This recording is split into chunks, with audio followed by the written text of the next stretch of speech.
Hello guys, আসসালামু আলাইকুম। আশা করি আপনারা অনেক ভালো আছেন, আমরাও অনেক ভালো আছি। আমাদের গ্রামের বাসায় এসেছে নতুন ধান, সেই ধানগুলোকে কীভাবে পরিষ্কার করা হচ্ছে সেইগুলোর কিছু দৃশ্য আপনাদের সাথে শেয়ার করা হলো।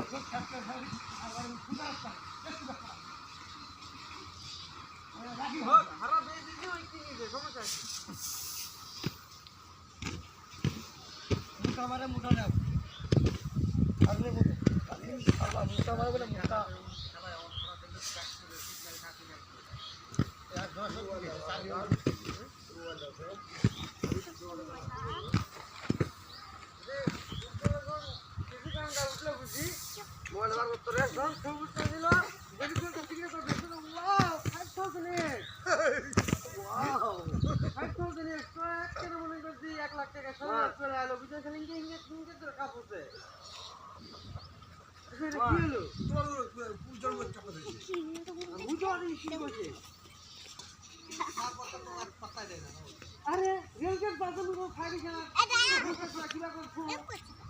আবার দেখো তো ছোট পাইকারি একটা নিয়ে যাবে হয়ে গেছে তোমার তো কিছু যা ওই খারাপ এখন মোবাইল দিন করে তুই তো দিছিস না